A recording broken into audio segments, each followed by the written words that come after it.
আমার কাছে মনে হয় কিছু কিছু জায়গায় আসলে গেলে আমার কাছে মনে হয় কেন জানি মানে কিয়ামতটা একেবারে আমাদের কাছে,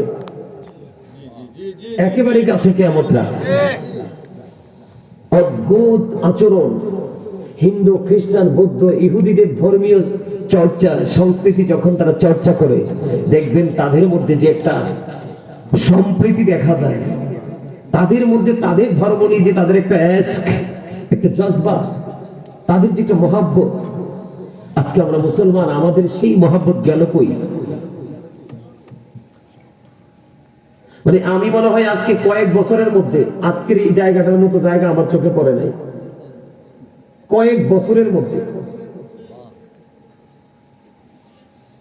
সম্মানিত উপস্থিতি, আপনারা যারা এসেছেন বসেছেন আপনাদের সবাইকে আন্তরিকভাবে মোবারকবাদ জানাচ্ছি। এখনকার যেটা হচ্ছে সেটা হচ্ছে আত্মার জিহাদ। এটা আজকে কিন্তু আপনারা যুদ্ধে বিজয়ী হয়েছেন।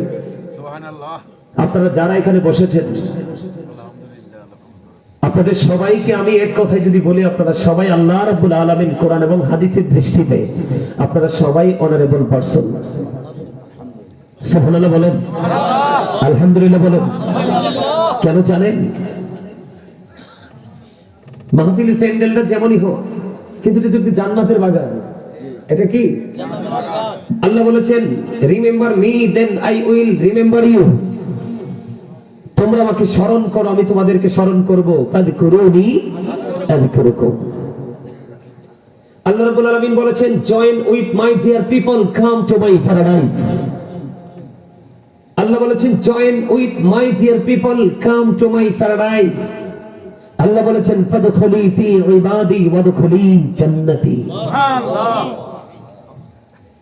আল্লাহ বলেছেন কত চমৎকার। সাধারণ আম জনতা যারা, তাদেরকে আল্লাহ রাব্বুল আলামিন ইনসিওর করেছেন, তাদেরকে সান্ত্বনা দিয়েছেন।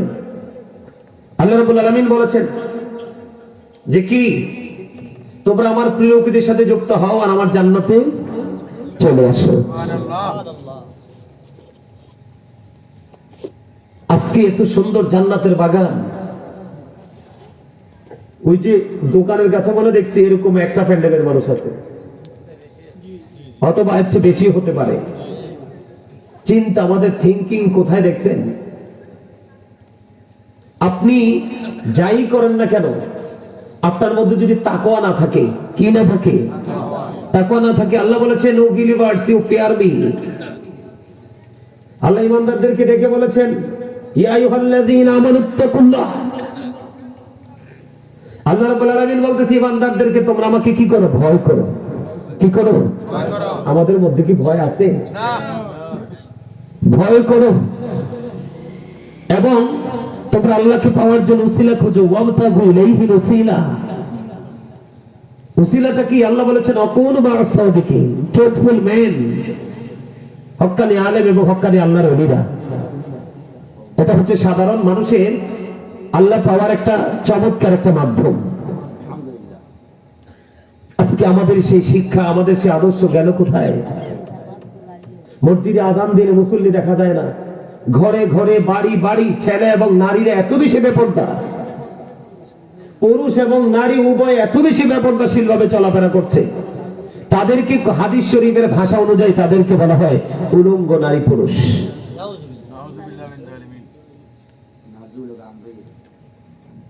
কথা কি বুঝতে পারছেন?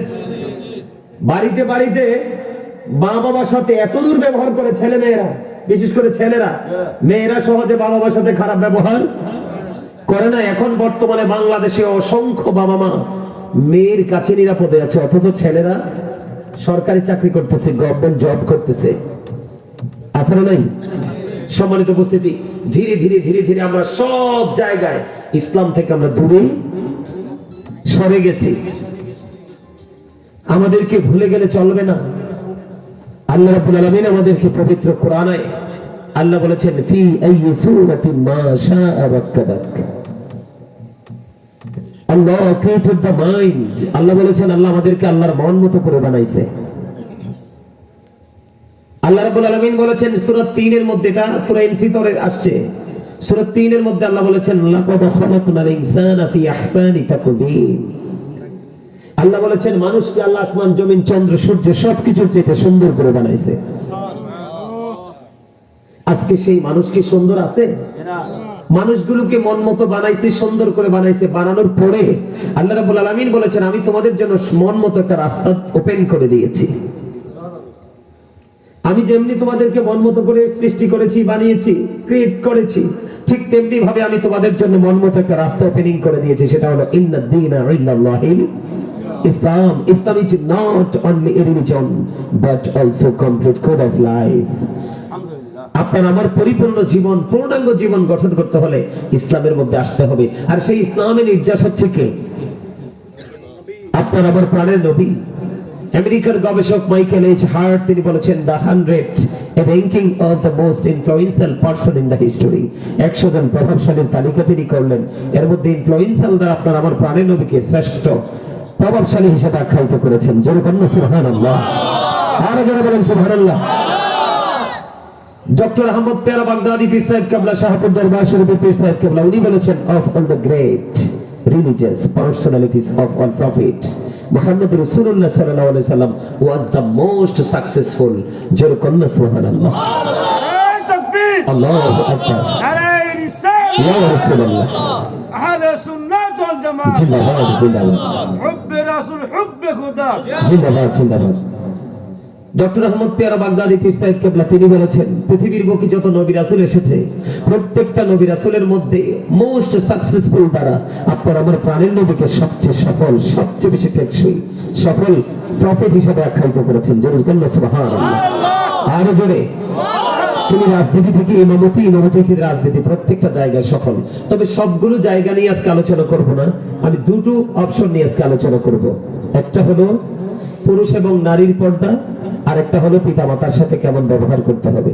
তবে এই পিতামাতার সাথে ব্যবহারটা কেন গর্হিত হচ্ছে, কেন ইসলাম বিদ্বেষী হচ্ছে, ইসলাম বিরোধী হচ্ছে, সেটার জন্য একটুখানি আলোচনা করব। সেই আলোচনাটা হলো পিতামাতাকেও কিন্তু কিছু দায়িত্ব পালন করতে হয়। কি করতে হয়? সন্তান জন্ম দেওয়ার পরে কিন্তু ছেড়ে দিলে হয় না, সন্তান পৃথিবীতে আসার পরে পিতামাতাকে দায়িত্ব পালন করতে হয়। জন্য আমি বলি every parent should take care their children very carefully. প্রত্যেকটা পিতামাতার উচিত সন্তানের দায়িত্ব যত্ন সহকারে পালন করা। আর আমরা যারা সন্তান, we should Obi our parents. আমাদের প্রত্যেকের উচিত আমাদের পিতামাতাকে মান্য করা। আমাদের প্রত্যেকের উচিত কি? কথা বলে না, আমাদের প্রত্যেকের উচিত আমাদের পিতামাতাকে মান্য করা। কারণ paradise of the child under the feet of the mother. মায়ের পায়ের নিচেই সন্তানের জান্নাত। আল্লাহ বলেছেন ওয়া'বুদুল্লাহ ওয়া লা তুশরিকু বিহি শাইয়্যান ওয়া বিল ওয়ালিদাইনি ইহসানা। যেরকম আল্লাহু আকবার। তোমরা ইবাদত করো কার? আল্লাহর ইবাদত করবে, তবে আল্লাহর সাথে কোনো কিছুকে শরীক করবে না। ওয়া বিল ওয়ালিদাইনি ইহসানা, মা বাবার সাথে ভালো আচরণ করো। সুরজুরকম সুবহানাল্লাহ। বন্ধুরে আমার, আমার নবী আপনার নবী তো জাহানের বাদশা নবী, রাহমাতুল লিল আলামিন, ইমামুল মুরসালিন, আল্লাহর প্রিয় হাবিব হাবিবুল্লাহ। হাবিবুল্লাহকে প্রশ্ন করা হলো, হাদিস শরীফের মধ্যে এসেছে ইয়া রাসূলুল্লাহ, ইয়া হাবিবাল্লাহ, নবী নবী গো, আমার কাছ থেকে সবচেয়ে ভদ্র, সবচেয়ে নম্র আচরণ পাওয়ার হক কার বেশি? আমার নবীজি বললেন ক্বালা উম্মুকা, তোমার মা। ক্বালা সুম্মা মান, তারপরে কে? রাসূল বললেন ক্বালা উম্মুকা, তোমার মা। আবার প্রশ্ন করা হলো ক্বালা সুম্মা মান, তারপরে কে? রাসূল বললেন ক্বালা উম্মুকা, তোমার মা। আবার প্রশ্ন করা হলো ক্বালা সুম্মা মান, তারপরে কে? নেক্সট কে? রাসূল বললেন ক্বালা আবুকা, তোমার বাবা। জোরে জোরে বলুন না সুবহানাল্লাহ। তিনবার আসছে কার কথা? একবার আসছে কার কথা? এজন্য কি বাবার কি দাম কমে গেছে? কথা বলেন না কেন? একজন ওই ব্যক্তি এসে বললেন ইয়া রাসূলুল্লাহ, ইয়া হাবিবাল্লাহ, নবী, আমার বাবা আমার উপার্জিত সম্পদ নিজের মতো করে খরচ করতে চায়। আল্লাহর হাবিবকে প্রশ্ন করলেন ইয়া রাসূলুল্লাহ, ইয়া হাবিবাল্লাহ, নবী গো, আমার সম্পত্তি, আমার উপার্জিত অর্থ আমার বাবা নিজের মতো করে খরচ করতে চায়। এবার আমার নবীজি একটা ডাক দিয়ে বললেন, শুধু তোমার উপার্জিত অর্থ নয়, তুমি নিজেও তোমার বাবার সম্পদ। কি? তুমি নিজেও তোমার বাবার সম্পদ। আল্লাহর হাবিব বলেছেন, হতভাগা সে, হতভাগা সে, হতভাগা সে। 3 বার বলেছে। কয়বার? খেয়াল করেন। হতভাগা সে, হতভাগা সে। কে রে সে হতভাগা? আল্লাহর হাবিব তিনি জানিয়ে দিলেন, ওই সন্তানটা হতভাগা রে, যে সন্তানটা পিতামাতা দুজনকে পেল অথবা একজনকে পেল, তাদেরকে পাওয়ার পরে তাদের আদর করলো, যত্ন আদর করলো না, যত্ন করলো না। তার মানে পিতামাতা দুজনকে পেল অথবা একজনকে পাইল, পাওয়ার পরে তাদের সেবা যত্ন করে যারা জান্নাতি হতে পারলো না, তাদের মতো হতভাগার কেউ হতে পারে না। জোরে জোরে বলেন না নাউজুবিল্লাহ। বাবা মাকে ভালোবাসা ফরজ, বাবা মাকে ভালোবাসা ফরজ, তাদেরকে কষ্ট দেওয়া হারাম। আমি আপনাদেরকে বলি, তাদেরকে বিন্দু পরিমাণ কষ্ট দেওয়া আল্লাহ সহ্য করে না। আমার পিতা মাতার প্রেমিক সন্তান বিন্দু পরিমাণ ভালোবাসা বাবা মায়ের সাথে যার আছে রে, তার বিপদ কখনো তাকে গ্রাস করতে পারে না। এক্সাম্পল দিব 2 ধরনের, নেগেটিভ এবং পজিটিভ, দুইটা এক্সাম্পল দিব 2টা হাদিস থেকে বন্ধু। আগে আমি আপনাদেরকে একটা এক্সাম্পল দিব। ওই রকম জুরিজ নামে বুখারী শরীফের মধ্যে এসেছে, আল্লাহর হাবিবের প্রেমিক জুরিজ নামে একজন সন্তান ছিল। তিনি মানুষের সাথে মিলেমিশে ইবাদত করতে বেশি পছন্দ করত না। একা একা নির্জনে বসে বসে আল্লাহ রাব্বুল আলামিনের গুণগান করতে পছন্দ করত। ওই জুরিজ বন্ধু তিনি লোকালয় থেকে অনেক দূরে তিনি একটা হুজরা বানালেন, যেখানে বসে বসে তিনি আমল করতেন। একদিন হযরত জুরিজ ওই হুজরার মধ্যে নামাজরত অবস্থায়, নামাজ চলাকালীন অবস্থায় মা আসলো। মা এসে ডেকে ডেকে বলে, বাবা জুরিজ, আমি তোমার সাথে দেখা করতে এসেছি। বাবা জুরিজ তো নামাজরত অবস্থায় হুজরার মধ্যে। এবার আল্লাহকে ডেকে ডেকে বলে, মালিক আমি তো নামাজ চালিয়ে যাচ্ছি, আমি কি নামাজ পড়ব নাকি মায়ের ডাকে আমি সাড়া দিব? তিনি সর্বশেষে সিদ্ধান্ত করলেন, এই কয়লানের যুবক হৃদয় করে শোনো, মা বাবার সাথে কেমন প্রেমের বন্ধন করতে হবে, তাদের সাথে বিন্দু পরিমাণ গোস্তাকি হলে আমার আল্লাহ কিভাবে রিয়াকশনে যায়। এবার কি করলেন? মা বাহির থেকে ডাকে, বাবা বাবা গো, আমি মা এসেছি তোমার সাথে দেখা করতে। আর ওই আল্লাহওয়ালা জুরিজ আল্লাহকে ডেকে ডেকে বলে, মানে আমি তো নামাজরত অবস্থায়, আমি কি নামাজ চালিয়ে যাব নাকি মায়ের ডাকে সাড়া দিব? সর্বশেষে তিনি সিদ্ধান্ত করলেন যে আমি আজকে নামাজটাই চালিয়ে যাই, নামাজ শেষে মায়ের সাথে দেখা করব। নামাজ শেষ হইতে দেরি রে, নামাজ শেষ হওয়ার পরে বন্ধু এবার বাইরে এসে দেখে আজকে মা নাই, মা চলে গেছে বন্ধু গন্তব্যে। আজকে চলে গেল। দ্বিতীয় দিন আবার মা আসলো। ওই দ্বিতীয় দিন হযরত জুরিজ ওই দ্বিতীয় দিনে বন্ধু নামাজরত অবস্থায় আবার মা বাহির থেকে ডাকছে, বাবা আমি মা এসেছি, দেখা করবো, দেখা দাও। জুরিজ আজকেও চিন্তা করতেছে, আজকেও তো নামাজে, গতদিনের মতো আজকেও নামাজ চালিয়ে গেল বন্ধু। নামাজ চালাইতে চালাইতে চলতে চলতে নামাজ শেষ করে ফেললো। নামাজ শেষ করার পরে এবার চাইয়ে দেখে বাইরে এসে মা নাই, আজকেও মা চলে গেছে। একদিন চলে গেল, 2 দিন চলে গেল, আবার তৃতীয় দিন জুরিজ নামাজরত অবস্থায় ঠিক এই সময় মা আজকে এসে ডাকছে, বাবা বাবা গো, আমি মা এসেছি তোমার সাথে দেখা করবো। দেখা দাও। আজকেও জুরিজ নামাজরত অবস্থায় দেখা দেয় না। জুরিজ মনে মনে ভাবলো, আমি নামাজটা শেষ করিনি, নামাজ শেষ করার পরে দেখবো। একদিন আসলো, নামাজ চালিয়ে গেল। 2 দিন আসলো, নামাজ চালিয়ে গেল।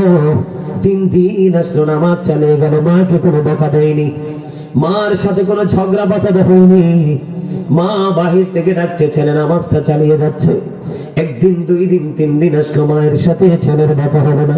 3য় দিন মা ক্ষুব্ধ হয়ে বলল, আল্লাহ, যদি আমি 3 দিন এক এক করে 3 দিন আসছি আমার ছেলেটার সাথে দেখা করার জন্য, সে দেখা দিল না, তাকে বেশ্যা মহিলার মুখ না দেখাইয়া মরণ দিও না। ওবা নাউজুবিল্লাহ।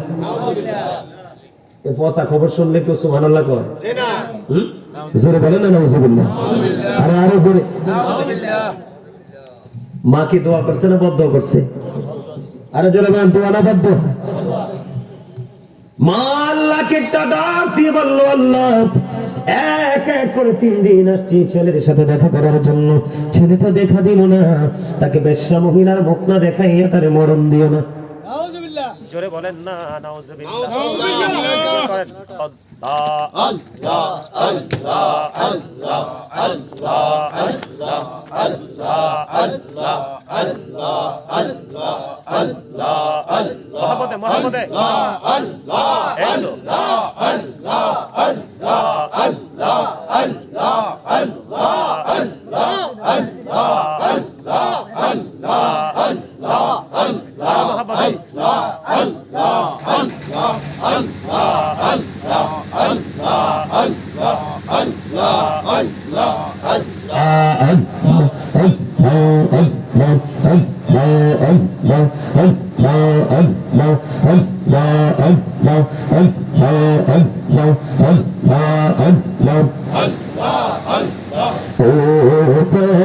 মুর্শিদ তুমি আমার হইও গো কান্দারি, তোমার প্রেমে পৈরি মুর্শিদ, তোমার প্রেমে পৈরি মুর্শিদ, চারলাম ঘর বাড়ি রে, ও প্রাণে মুর্শিদ তুমি আমার হইও গো কান্দারি।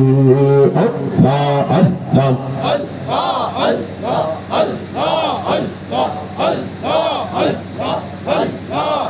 لا إله إلا الله محمد رسول الله صلى الله عليه وسلم।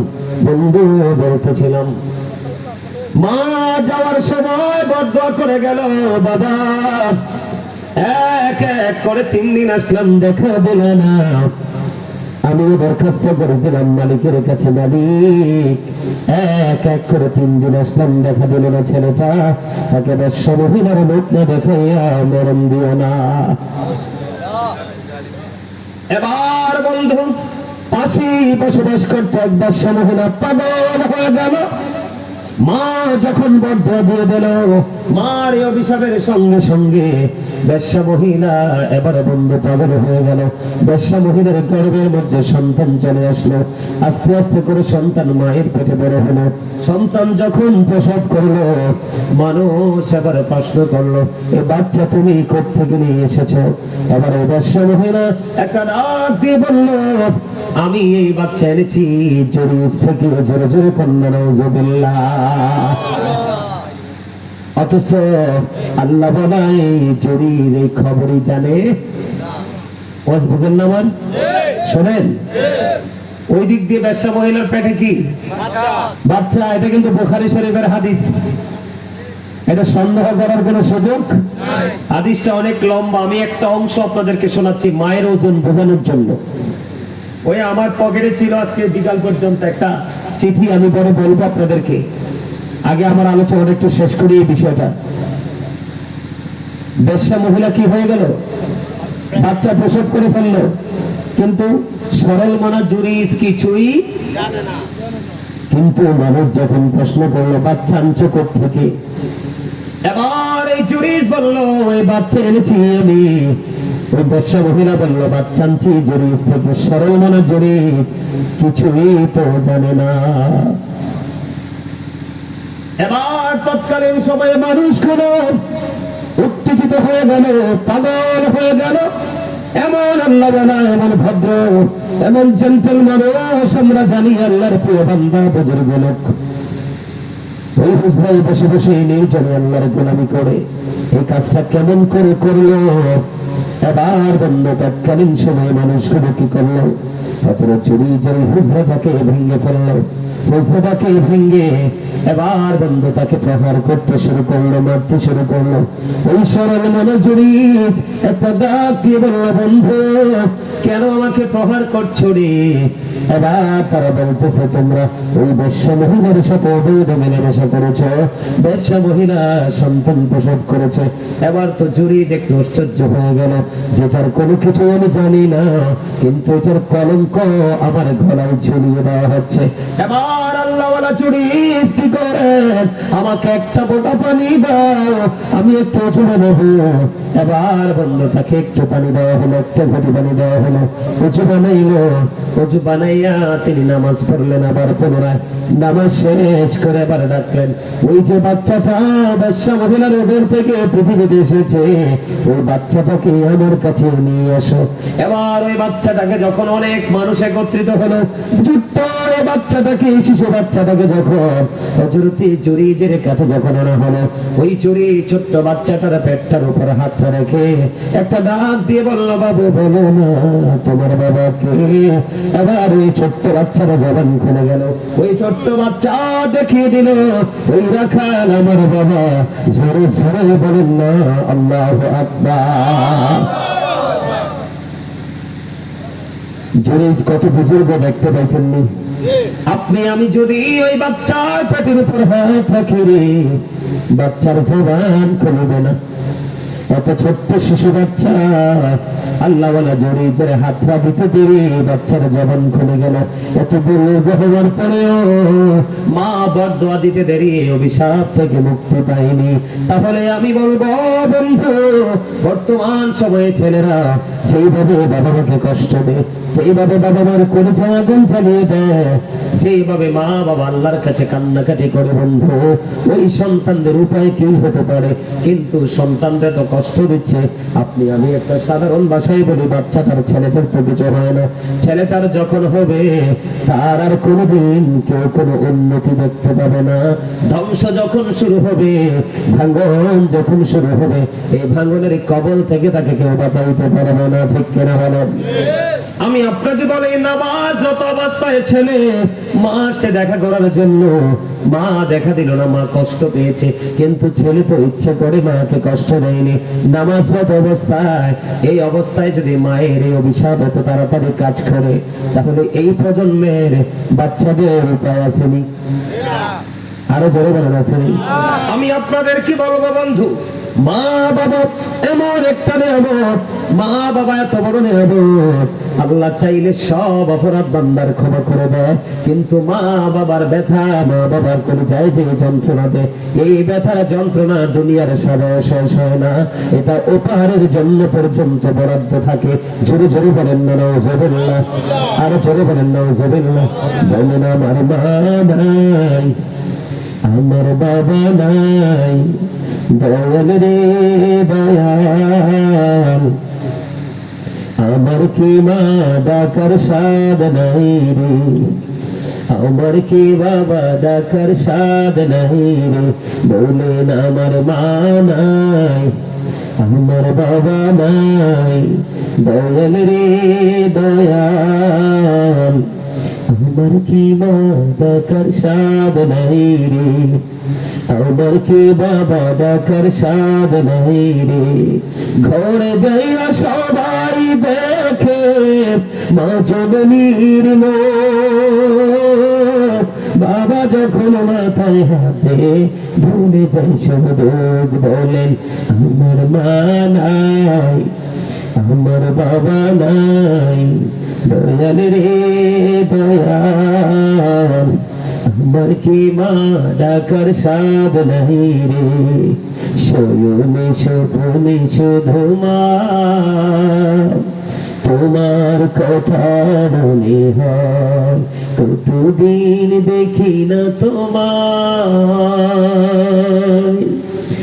ভুলে কি গেছো আমায়, ভুলে কি গেছো আমায়, আদর সোহাগ মাগো আর কোথা পাবো, কার চলে আমি নিজেকে জড়াবো, আদর সোহাগ মাগো আর কোথা পাবো, কার চলে আমি নিজেকে জড়াবো, কার কাছে ধরবো মিছে বায়না, তোমার মতো কেহ নাই, শয়নে স্বপনে শুধু মা তোমার কথা মনে হয়, আমার ভুবন জুড়ে শুধু দুঃখ জ্বালা, কে আর পরাবে আমার সুখের সে মালা,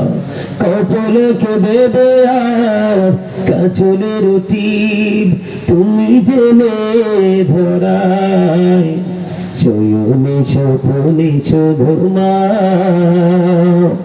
তোমার কথা মনে হয়। মারহাবা বলেন না, আর জোরে বলেন না মারহাবা। মার কথা কি মনে পড়ে না? যার মা নাই সে বোঝে তার পৃথিবী কত ছোট, আর যার মা আছে সে বুঝে তার এই দুনিয়া কত বড়, ঠিক কিনা বলেন? মা ছাড়া সন্তানকে খোঁজ খবর রাখার কেউই নেই।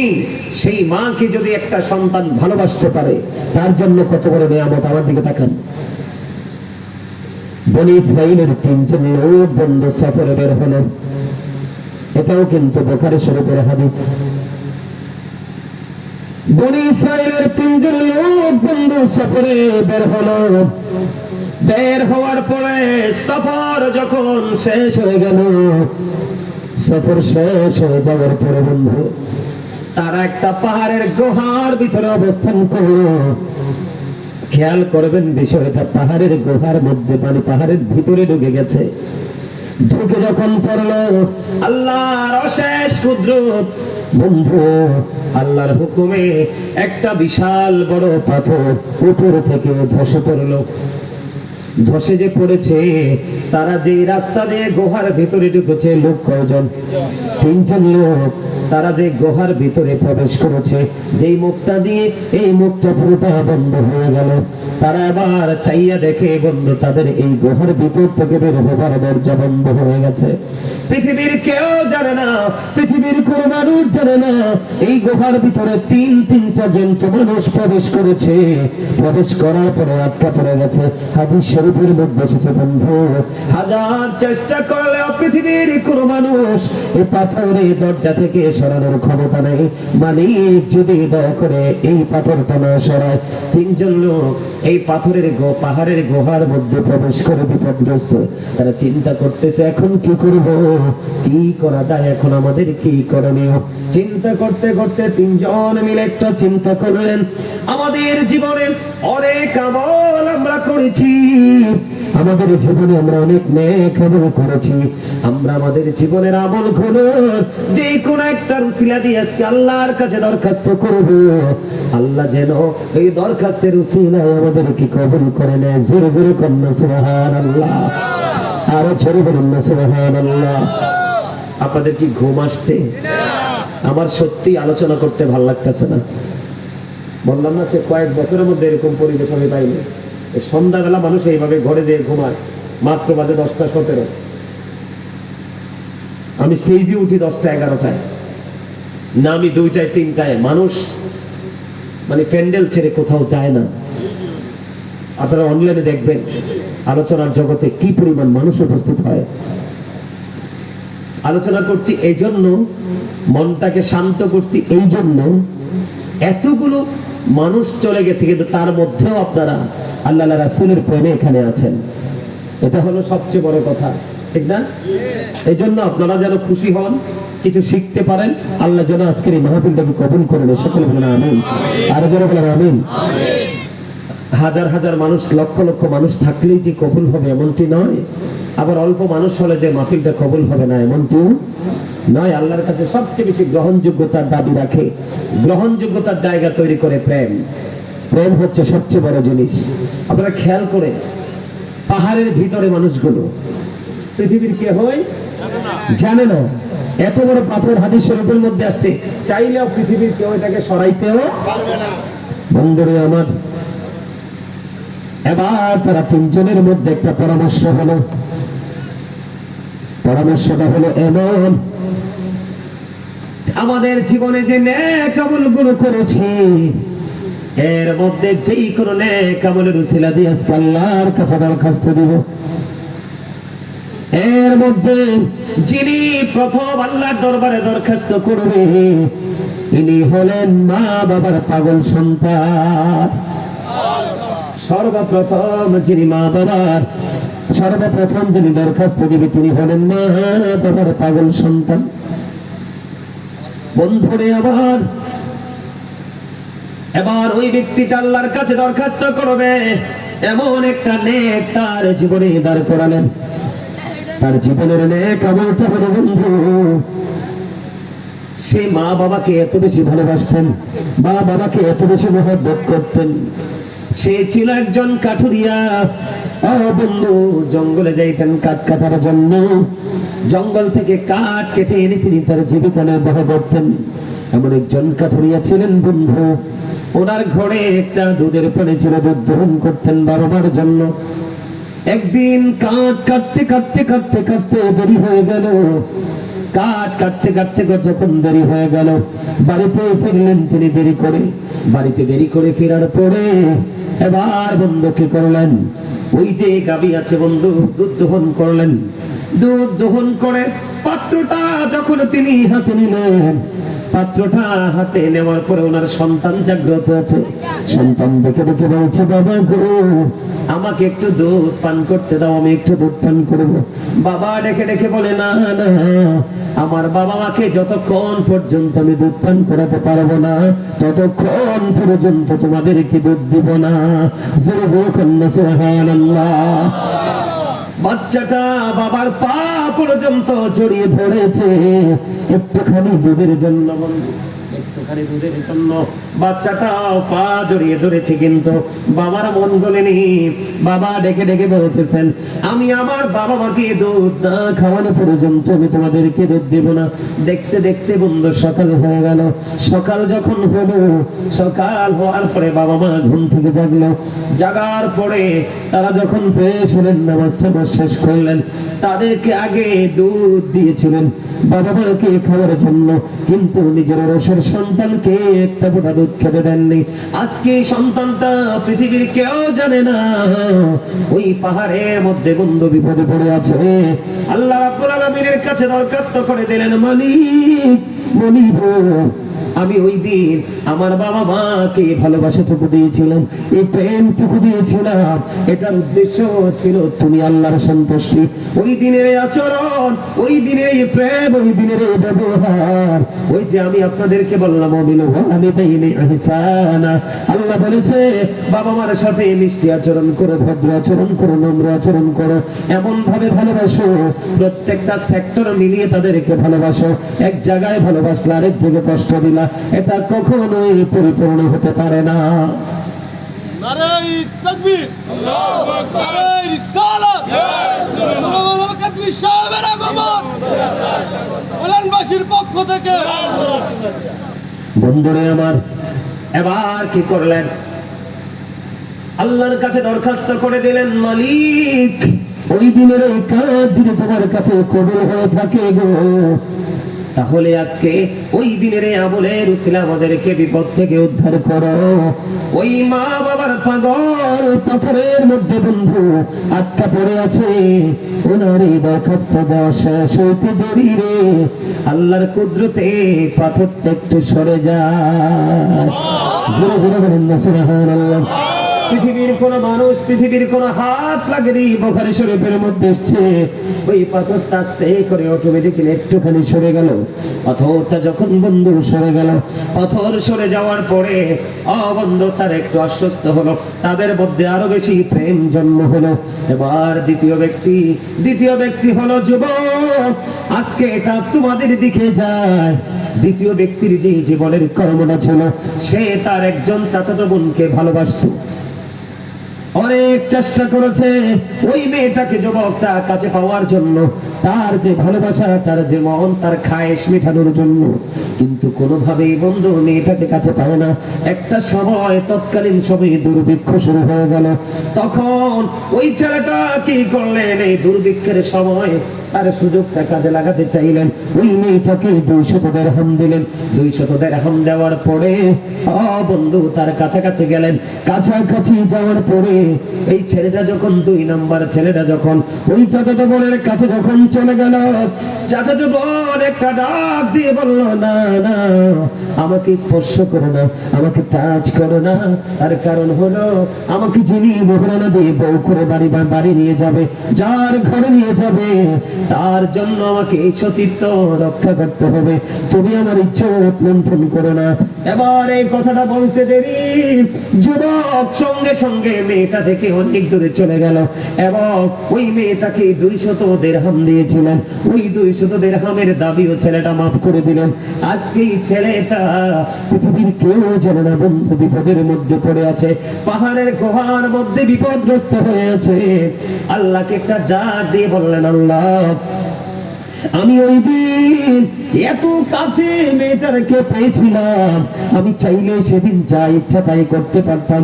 যখন মেয়েটা আমাকে প্রস্তাব করলো, আমার মনে হয়ে গেল তোমার প্রেমের কথা। ওই যে তুমি বলেছো ইন্নাল্লাহা সারিউল হিসাব, তুমি যে আমাদের কাছ থেকে হিসাব নেবে, এটা আমি বুঝতে পারলাম, জানতে পারলাম, মনের মধ্যে সেটা জন্ম হলো। এই জন্য সেদিন আমি ওই নোংরা কাজ করতে গিয়েও সেখান থেকে ফিরে আসলাম। বন্ধু, এই জায়গাটাতে আমি আরেকটা ঘটনা ঢুকাইতে চাই আপনাদেরকে শিক্ষা দেওয়ার জন্য। হযরত ওমর রাদিয়াল্লাহু তাআলা আনহুর জামানায় আল্লাহর প্রিয় একজন যুবক বান্দা, সে প্রতিদিন 5 ওয়াক্ত নামাজ পড়তেন মসজিদে গিয়ে, কিন্তু নামাজে যাওয়ার পথে পাশে একটা বাড়ি ছিল। ওই বাড়ির মধ্যে বন্ধু একটা সুন্দরী যুবতী মেয়ে ছিল। এই সুন্দরী যুবতী মেয়েটা এই ছেলেটাকে এত বেশি ভালোবাসতো, ভালোবাসতে বাসতে তার মনের ঘরে এত গভীর প্রেম পয়দা হলো। এবার তিনি কি করলেন, ওই ছেলেটাকে কাছে পাইতে অনেক প্ল্যান প্রোগ্রাম তিনি করলেন। করতে করতে অবশেষে হঠাৎ করে একদিন ছেলেটা এশার নামাজ পড়ে আসার সময় মেয়েটা এমন ভাবে প্রেম আকাঙ্ক্ষা দেখালো, ছেলেটা শয়তানের ধোঁকায় প্রতারিত হয়ে মেয়েটার ঘরে চলে গেল। মেয়েটার ঘরে চলে যাওয়ার পরে গিয়ে দেখলো, একটা স্বামী স্ত্রী বিয়ের পরে ভাসর ঘরে যেমনি সাজায়, মেয়েটা তার ঘরটাকে এমন ভাবে সাজিয়ে রাখছে। ছেলেটা যখন ওই ঘরের মধ্যে প্রবেশ করলো, করার পরে ওই যে কাল কিয়ামতের দিন হাসর হবে, ওই যে কিয়ামতের দিন আল্লাহর আদালতে তাকে দাঁড়াতে হবে, এই ভয় আতঙ্ক বন্ধু তার মধ্যে কাজ করতে শুরু করলো।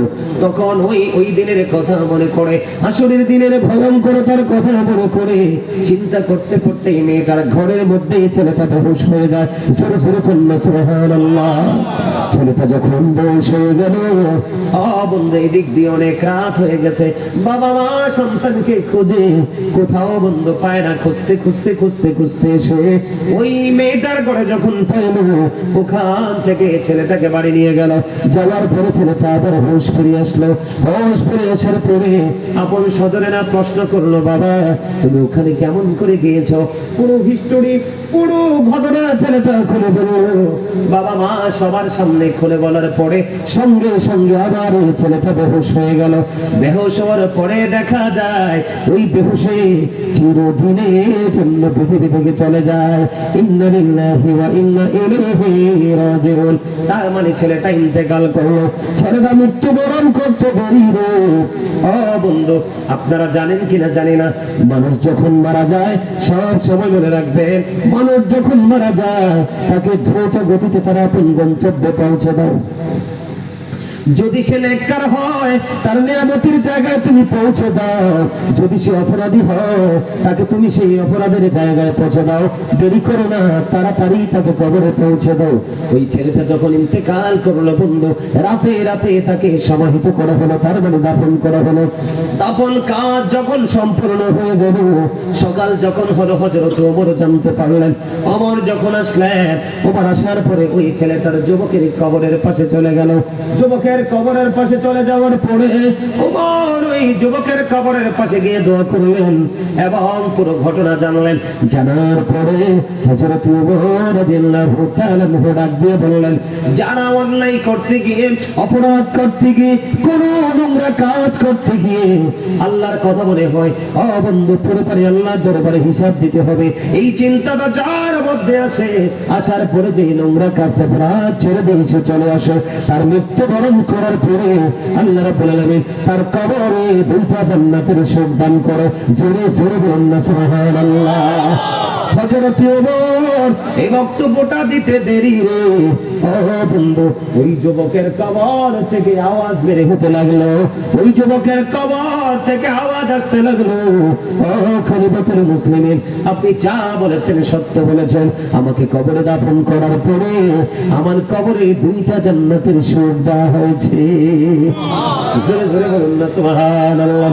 ঠিক তেমনি ভাবে ওই যে বিপদগ্রস্ত দ্বিতীয় যুবক তার চাচাতো বোনটাকে ছেড়ে দিল, 200 দিরহাম তার দাবিও তিনি ছেড়ে দিয়ে চলে আসলো। আল্লাহ রাব্বুল আলামিন তাকে এমন ভাবে কবুল করলো, আল্লাহর কাছে আজকে বিপদ থেকে আল্লাহকে ডেকে ডেকে বলে, মালিক ওই দিনের আমল, ওই দিনের কাজ যদি তোমার দরবারে কবুল হয় তাহলে আমাকে আজকের এই বিপদ থেকে তুমি রক্ষা করো। ওই ছেলের দোয়া শেষ হইতে দেরি রে, এবার চাইয়া দেখেন পাথরটা আরো একটু সরে গেছে, কিন্তু বের হওয়ার মতো কোনো সুযোগ নাই। আল্লাহু আকবার বলেন না, আরো জোরে বলেন আল্লাহু আকবার। এবার কি করলেন? দুইজন দরখাস্ত দিলেন। যেহেতু বন্ধু হাদিস শরীফটা পুরোটাই গুরুত্বপূর্ণ, এই জন্য আপনাদেরকে বলি, নবীজির প্রত্যেকটা হাদিস আমাদের জীবনে এত বড় নিয়ামত বয়ে আনে, যদি আমরা নিয়ামত হিসাবে কবুল করতে পারি। এবার বন্ধু তৃতীয় জন আমাদের দেশে দেখবেন দোকানদাররা ঠকায় কাস্টমারকে, মালিকরা ঠকায় শ্রমিককে। দেখেন আমাদের বাংলাদেশে কয়দিন পরে পরে মেইল পোস্ট ইন্ডাস্ট্রিতে বন্ধ কি হয়, আন্দোলন হয় না, কারণ শ্রমিকরা ন্যায্য পাওনা পায় না। এই জন্য বন্ধু তারা কি করে, এই জন্য তারা আন্দোলন করে। আমরা আন্দোলন করেও বন্ধু টাকা পাই না। আর ওই 3 জনের মধ্যে তৃতীয় জন, তিনি থার্ড পারসন, যিনি বন্ধু, উনি এমন একটা আমল করেছিলেন আল্লাহকে খুশি করার জন্য। ওনার বাড়িতে বন্ধু শ্রমিককে কাজে লাগিয়েছিলেন। একজন শ্রমিক কাজ করার পরে তিনি তার মালিক থেকে বেতন নেয়নি। ওই মালিক হলো আজকের তৃতীয় জন। বিপদের মধ্যে পড়ে আছে, পৃথিবীর কেউ জানে না। তৃতীয় জন এবার তো ওনার জীবনে আমল ছিল, ওই যে শ্রমিক ওনার কাছ থেকে বেতন না নিয়ে চলে গেল। এবার তিনি কি করলেন, এবার তিনি ওই শ্রমিকের টাকাটাকে বন্ধু একটা জায়গায় ইনভেস্ট করলেন, মানে ধরেন ওট কিনলেন।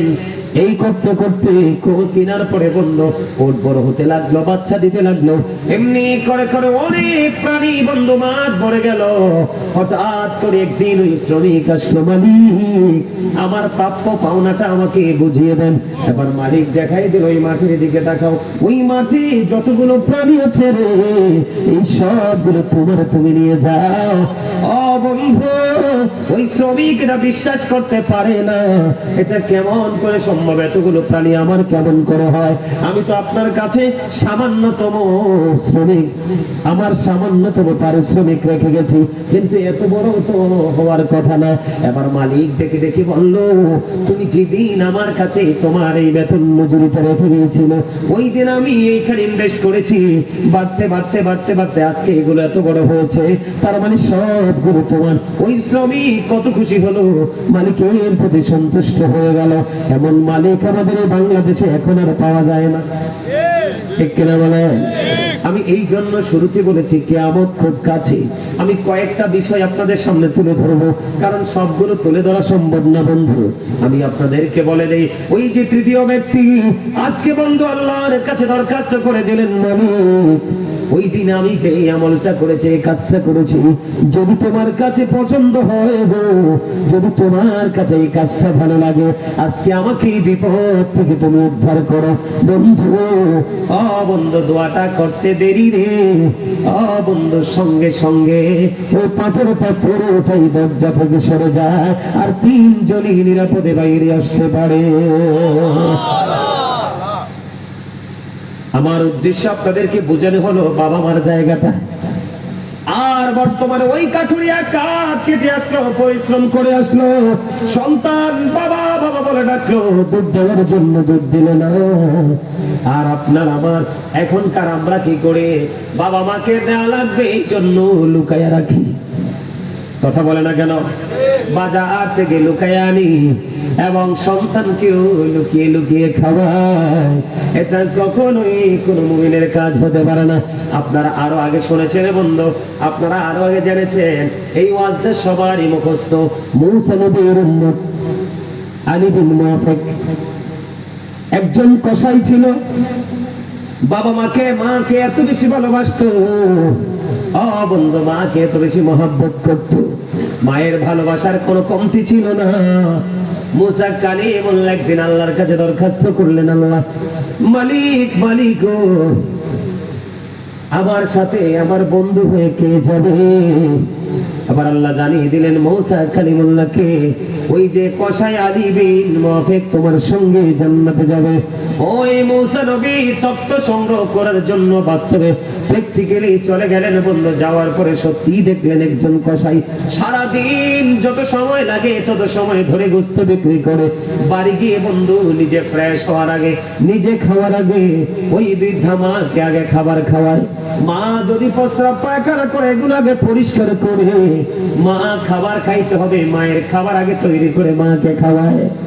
আর বন্ধু একদিন মুসা নবী গেলেন, যাওয়ার পরে দেখলেন ওই মায়ের পাগল সন্তান আলী বিন মুআফিক তিনি কি করলেন, মাকে বন্ধু এত আদর যত্ন করলেন। নিজে এতক্ষণ পরিশ্রম করেছে, একটাবারও নিজের মধ্যে ক্লান্তি বোধ হয় নাই, একটাবারও টেনশন হয় নাই, মাকে খাওয়ায়।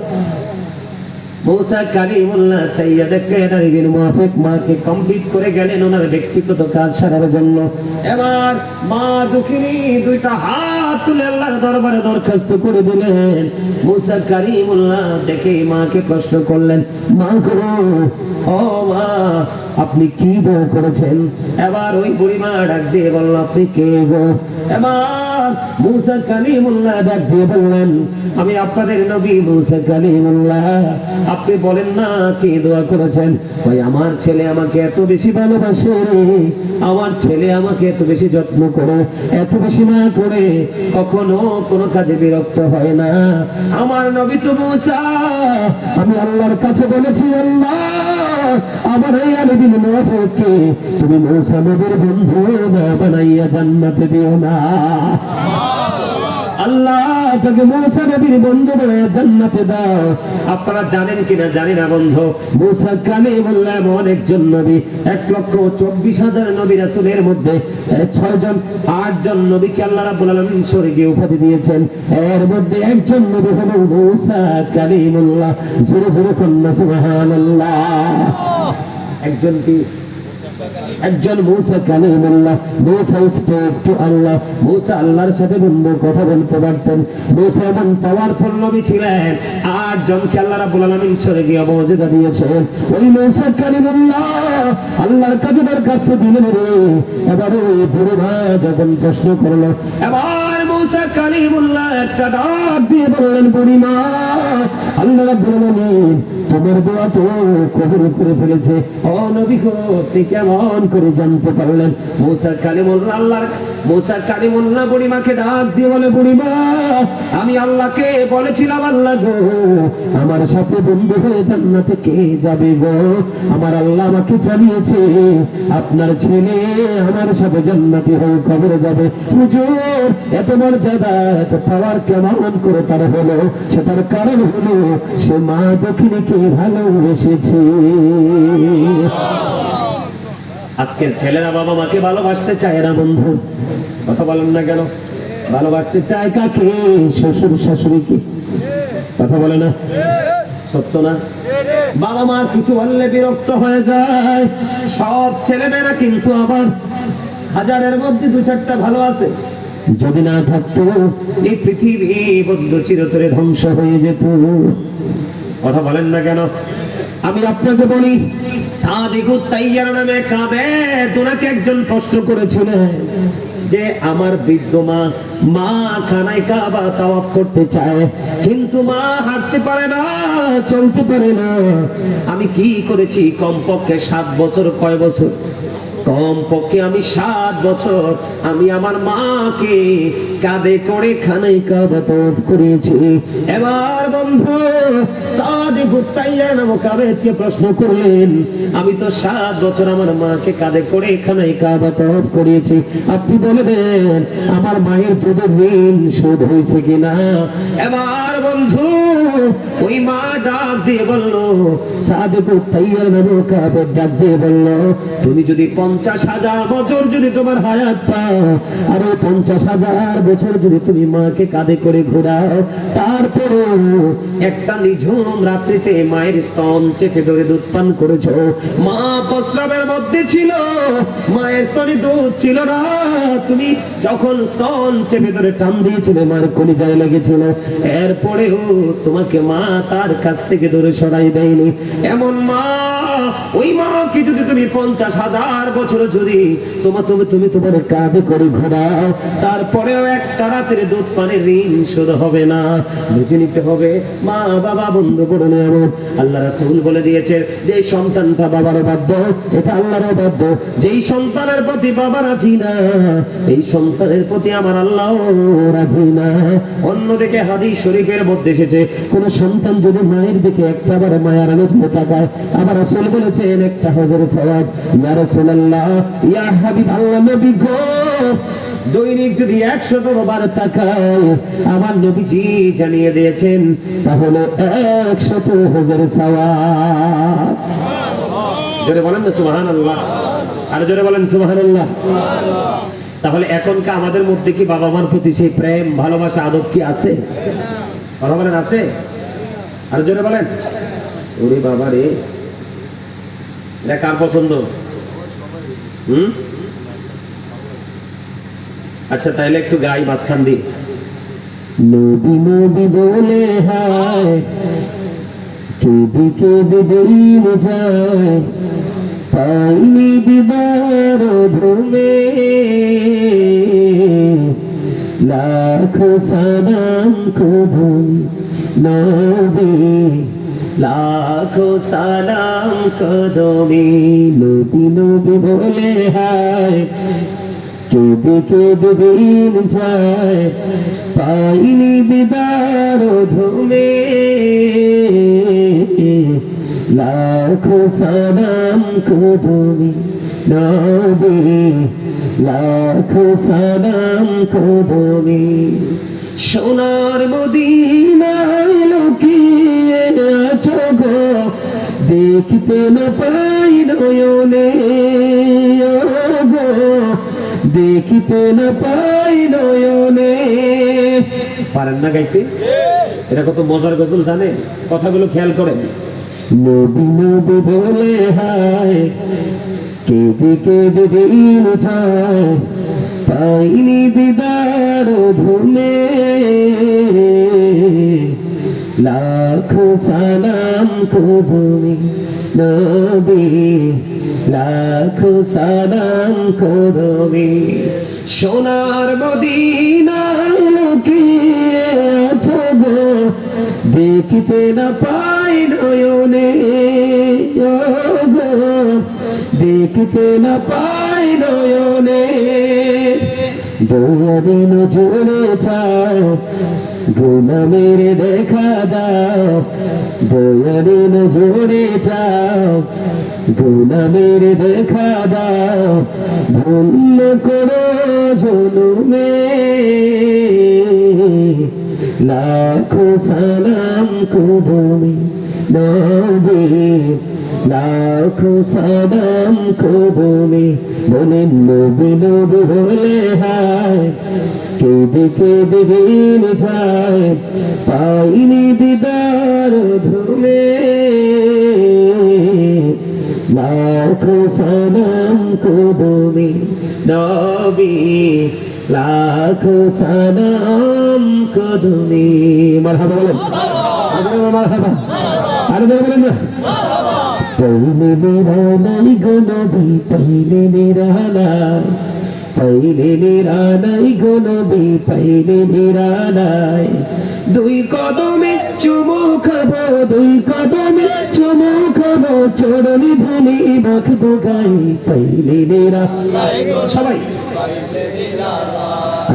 পাইলে নিরালাই গো নবী পাইলে নিরালাই গো নবী পাইলে নিরালাই আমার নবী কত দূরে লোহিত সাগরের তীরে মদিনারি সোনার গড়ে আছেন তিনি সর্বদাই পাইলে নিরালাই গো নবী নবীজির শান গাইলে কি লস আছে? লস আছে? হাসান ইবনে সাবিত রাদিয়াল্লাহু তাআলা আনহু নবীজির শান এইভাবে গেয়েছিলেন। আল্লাহ রাসূল খুশি হয়ে বলেছেন, আল্লাহ হাসান ইবনে সাবিতকে রূহুল কুদ্দুসের মাধ্যমে সাহায্য করো। জোরে জোরে বলেন না সুবহানাল্লাহ, আর জোরে বলেন না সুবহানাল্লাহ। মন যদি দিতে হয় নবীকে দিও, আহা প্রাণ যদি দিতে হয় তোমার কষ্ট যত না যিনি সইতে পারে না, তোমার কষ্ট যত না যিনি সইতে পারে না, সেই নবীকে ভালোবেসে সেই নবীকে ভালোবেসে বিনোদ করে মন যদি দিতে হয় আহা প্রাণ যদি দিতে হয় সাকারাতের বিছানাতে কিছু যন্ত্রণা, সাত সমুদ্রের পানি দিলে তৃষ্ণা মিটবে না। আহা সাকারাতের বিছানাতে কিছু যন্ত্রণা, সাত সমুদ্রের পানি দিলে তৃষ্ণা মিটবে না। ওই কঠিন বিপদের দিনে ওই কঠিন বিপদের দিনে পাশে থাকিও, মন যদি দিতে হয় নবীকে দিও, আহা প্রাণ যদি দিতে হয় আহা জাহান্নামের গেইটে নবী থাকবেন দাঁড়াইয়া, চক্ষু মুবারকের পানি পড়বে গড়াইয়া, আহা জাহান্নামের গেইটে নবী থাকবেন দাঁড়াইয়া, চক্ষু মুবারকের পানি পড়বে গড়াইয়া, সেই নবীকে ভালোবেসে সেই নবীকে ভালোবেসে দৌড়বে পড়ে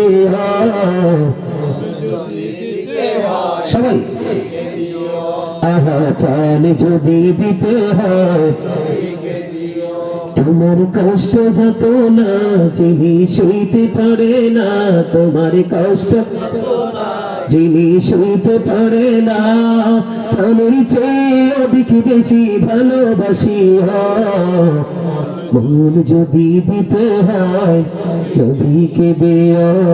জোরে জোরে কন্যা মারহাবা। সম্মানিত উপস্থিতি, আপনারা চাইলে পরে আরো গাইব গজল, আমার সিনাই গজলের অভাব নেই। আলহামদুলিল্লাহ বলেন। আমি কিন্তু যে আয়াতটা তেলাওয়াত করেছি ওয়াজের যে শিরোনাম হেডলাইন দিয়েছে সেটা নিয়ে কিন্তু ওয়াজ এখনো শুরুই করিনি। আজকে আমি আলোচনা করব, খেয়াল করেছি, নারী এবং পুরুষের পর্দা নিয়ে। শুনবেন একটু না চলে যাবেন? চলে যাবেন? যদি চলে না যান তাহলে আমরা যেহেতু রাতের বেলা প্রোগ্রামে বসছি তাহলে রাতে কি কয় খাবার? ডিনার। রাতে আমরা কি করব? করতে চাই কি চাই না? ওমা এই নিয়ে কথা বলো না কেন? ডিনার করো না রাতে? হ্যাঁ করো না? করো। কখনো মাছ, কখনো গোস্ত, কখনো শুটকি, কখনো আলু ভর্তা, আছে না? কথা বলে না। এই বোকা ছেলে কথা শোনো, এদিকে তাকাও। দেহের কি আছে? খাবার। দেহের খাবার আছে না? কত রকমের খাবার আমরা খাই, খাই কি খাই না? কথা বলে না, খাই কি খাই না? দেহের যেমন কত রকমের খাবার আছে, রুহেরও কত রকমের খাবার আছে। এর মধ্যে একটা খাবার যেটা আল্লাহ রাসূল জান্নাতি খাবার বলেছেন। আপনারা যদিও এখানে উপস্থিতি কম, কিন্তু আপনারা যারা উপস্থিত হয়েছেন আপনারা কিন্তু সলিড। মহিলারা ধান জারে যে দেখেন না কুলাই করে, কথা কয় না, একেবারে পাতলা যেটা, এটা কিন্তু ফার্স্ট টাইমে উড়ে যায়, কথা বল না কেন? এরপর আরেকটা বাড়ি দিলে সেকেন্ড টাইম কিন্তু যেটা একটু হালকা এটা চলে যায়। আয়ার পরে যখন বাড়ি দিতেই থাকে তারপরে কিন্তু একটাও আর চিটা থাকে। আমার কাছে মনে হয় যে আপনাদের এরকম অবস্থা হয়েছে আজকে। কি এই জায়গাটাকে মনে রাখবেন, মসজিদ মাদ্রাসায় পবিত্র কাজকে দিন দিন মানুষ দূরে চলে যাবে, আর এটাই হলো কিয়ামতের আলামত। আর এই প্রতিকূলতার মধ্যে যেই ব্যক্তি ভালো কাজগুলোর দিকে নিজেকে যুক্ত রাখবে তারাই হলো এই যুগের ষষ্ঠ বেশি যোদ্ধা। কারণ এখন আর লাঠি সোটা দিয়ে যুদ্ধ হবে না, এখন যুদ্ধ হবে আত্মার যুদ্ধ। একজনের আত্মা দোকান পছন্দ করে আর আপনাদের আত্মা জান্নাতের বাগান পছন্দ করে। সুবহানাল্লাহ বলেন। আপনারা জান্নাতি, কোরআন হাদিস থেকে প্রমাণিত। আমি ওই জগতে ঢোকার আগে আমি একটু জিকির করবো, শুনবেন? এটা হলো জান্নাতি খাবার, হাদিস শরীফের মধ্যে আসছে, করবেন? সুবহানাল্লাহ ওয়ালহামদুলিল্লাহ মহব্বতে লা সুবহানাল্লাহ ওয়ালহামদুলিল্লাহ লা ইলাহা ইল্লাল্লাহ লা সুবহানাল্লাহ ওয়ালহামদুলিল্লাহ লা ইলাহা ইল্লাল্লাহ লা ইলাহা ইল্লাল্লাহ লা ইলাহা ইল্লাল্লাহ।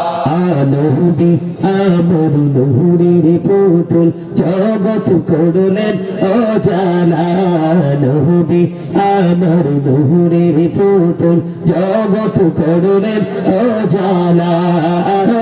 হাসরে করবেন তিনি উম্মতের ফয়সালা। সুবহানাল্লাহ আলহামদুলিল্লাহ লা ইলাহা ইল্লাল্লাহ সুবহানাল্লাহ ওয়ালহামদুলিল্লাহ লা ইলাহা ইল্লাল্লাহ লা ইলাহা ইল্লাল্লাহ লা ইলাহা ইল্লাল্লাহ। আরশ কুরসি লৌহ কলম সৃষ্টি জাহান ওসিলা। আরশ কুরসি লৌহ কলম সৃষ্টি জাহান ওসিলা। নিজে আল্লাহ খুশি হইয়া নাম রাখলেন হাবিবুল্লাহ। সুবহানাল্লাহ আলহামদুলিল্লাহ লা ইলাহা ইল্লাল্লাহ লা ইলাহা ইল্লাল্লাহ মুহাম্মাদুর রাসূলুল্লাহ সাল্লাল্লাহু আলাইহি ওয়াসাল্লাম। মরার সময় কি কেউ যাবে? আসার সময় কি সাথে আসছিল? হ্যাঁ, বিপদে পড়লে কি কেউ পাশে থাকে? এই চিন্তাগুলো হচ্ছে বুদ্ধিমানের চিন্তা। এই চিন্তা কি? বিবেকবান মানুষের চিন্তা হলো এই চিন্তা। আরে আসার সময় তো কেউ আসেনি, যাওয়ার সময়ও কেউ যাবে না। আমার জীবনের কর্মের হিসাব আমাকে নিজেকেই নিজে দিতে হবে। তাহলে আমি আরেকজনের দিকে তাকানোর কোনো কি নেই, সুযোগ নেই। আমি আমার নিজের দিকে তাকাবো। আমরা যদি ওইভাবে চিন্তা করতে পারি তাহলে আমাদের জীবনের সফলতা সম্ভব, অন্যথায় কোনোভাবেই সম্ভব নয়। বন্ধুরে আমার, আল্লাহ রাব্বুল আলামিন বলেছেন নকরনা ফি বুয়ুতিকুন্না ওয়ালা তাবাররাজনা তাবাররুজাল জাহিলিয়াতিল উলা। যারাকাল্লাহু আকবার। আল্লাহ রাব্বুল আলামিন এই পৃথিবীর যত মা বোনের আছে তাদের জন্য আল্লাহ রাব্বুল আলামিন আমাদের জন্য, বন্ধু মা বোনদের জন্য একটা সংবাদ দিয়েছেন। আল্লাহ রাব্বুল আলামিন বলেছেন ওই জাহিলি যুগের নারীদের মতো তোমরা তোমাদের রূপকে বেগানা পুরুষের সামনে কি করো না, প্রকাশ করো না। তোমরা পর্দায় থাকো, তোমাদের ঘরের মধ্যে থাকো। জাহিলি যুগের নারীদের মতো তোমরা নিজেদেরকে, বন্ধু উলঙ্গিনী নারীদের মতো তোমরা নিজেদেরকে বেগানা পুরুষের সামনে নিও না। কারণ নারীরা পর্দা করা ফরজ, বেগানা পুরুষকে দেখা দেওয়া হারাম। আগে আমরা জানতাম, আগে আমরা দেখতাম শহরের মেয়েরা বেশিরভাগই অসভ্য ছিল। কথা বলেন না কেন? আগে মানুষ যখন শহরে যাইতো, শপিং কমপ্লেক্সে যাইতো, কোলাহল পরিবেশে যাইতো, তখন দেখতো মেয়েদের মাথায় ওড়না নাই, শরীরের মধ্যে ওড়না নাই, পাতলা শাড়ি পাতলা জামা পরেছে, এটা পরার পরে তার শরীর দেখা যায়। এখন কিন্তু ওই সমস্ত নারী দেখার জন্য শহরে যাওয়া লাগে না, এখন গ্রামে গঞ্জেও কিন্তু ফ্যাশন শুরু হয়ে গেছে। কথা বলেন না কেন? শুরু হয়েছে কি হয়েছে না? আমি আপনাদেরকে আজকে বলে চাই, নারীরা শুধুমাত্র বিশেষ কারণে বন্ধ হাতের তালু দেখাতে পারবে, পায়ের তালুটা ওপেনিং করে রাখতে পারবে, পায়ের তালু এবং হাতের তালু দেখাতে পারবে। বিশেষ যদি কোনো কারণ লাগে, প্রয়োজন হয়, সে মুখমণ্ডলটা দেখাতে পারবে। যেমন সে হজে যাবে, পাসপোর্ট করতে হবে, ছবি লাগবে, ওই ক্ষেত্রে তার এই মুখমণ্ডলটা দেখাতে পারবে। অন্যথায় মাথা থেকে পা পর্যন্ত ঢেকে রাখা ফরজ। আর আমরা যারা পুরুষ আছি, আমাদের কিন্তু পর্দা ফরজ। কিন্তু পুরুষরা সারা জীবন নারীদেরকে টিটকারি দিয়েছে, আর কি দিয়েছে। কিন্তু পুরুষের এই পর্দা যে ফরজ, এটা পুরুষ আজও জানে না অনেকেই। আল্লাহ রাব্বুল আলামিন বলেছেন, বান্দার জন্য, আদম সন্তানের জন্য 3 শ্রেণীর পোশাক আল্লাহ বরাদ্দ দিয়েছে। একটা হলো বন্ধু লজ্জাস্থান ঢাকার পোশাক, যেটা কমনলি আমরা প্রতিদিন পরি। আরেকটা হলো সাজের পোশাক। আজকে মাহফিলকে কেন্দ্র করে আপনাদের এখানে অনেকেই কিন্তু একটু ব্যতিক্রম আলাদা পোশাক পরেছে। মাহফিল হবে, অনেক মেহমান আসবে, সবার সাথে দেখা হবে, এটাও কিন্তু আল্লাহর দেয়া নিয়ামত একটা। কিন্তু আল্লাহ বলেছে, আল্লাহর কাছে সবচেয়ে পছন্দের পোশাক হলো তাকওয়ার পোশাক। এক ওই লাইনের যুবক, হৃদয় খুলে শোনো, সারা বছর শুধু সারা জীবন শুনেছ নারীরা জন্য পর্দা ফরজ, কিন্তু জানো না পুরুষের জন্য পর্দা আল্লাহ ফরজ করেছে। নারীদের মাথা থেকে পা পর্যন্ত ঢেকে রাখা ফরজ। আর পুরুষের দিক দিয়ে তাকাও, পুরুষের উপর দিয়ে নাভি বরাবর আর নিচে দিয়ে টাকনোর উপর পর্যন্ত ঢেকে রাখা ফরজ। নারীরা যেবার মাথা থেকে পা পর্যন্ত ঢাকা থেকে বের হয়ে যাবে, তখন হারাম হয়ে যাবে, দোষ হয়ে যাবে। পুরুষরাও যখন ওই বন্ধু নাভির নিচে পোশাক পরবে, উপর দিয়ে নাভির নিচে পোশাক পরবে, লুঙ্গি বলো, প্যান্ট বলো, পায়জামা বলো, ট্রাউজার বলো, যেটাই বলো, নাভির নিচে যখন পড়বে, ওই দিক দিয়ে টাকনোর নিচে যখন পড়বে, পরশ তরক হবে, পরশ কেটে সেও কিন্তু অবৈধতার আওতায় চলে আসবে। তাহলে পুরুষদেরকে পর্দা করতে হবে, নারীদেরকে পর্দা করতে হবে। বন্ধু, পুরুষের পর্দা অত্যন্ত গুরুত্বপূর্ণ। যখন আমরা জামাতে নামাজে দাঁড়াই, আপনারা খেয়াল করবেন, জামাতে যখন নামাজে দাঁড়াই, পিছের কাতার থেকে দেখবেন যে ছেলেটা জিন্স প্যান্ট পরে নামাজে দাঁড়াইছে, 100% তার লজ্জাস্থান পিছনের কাতার থেকে দেখা যায়। আপনারা দেখছেন কিনা জানি না, আমি নিজে দেখেছি।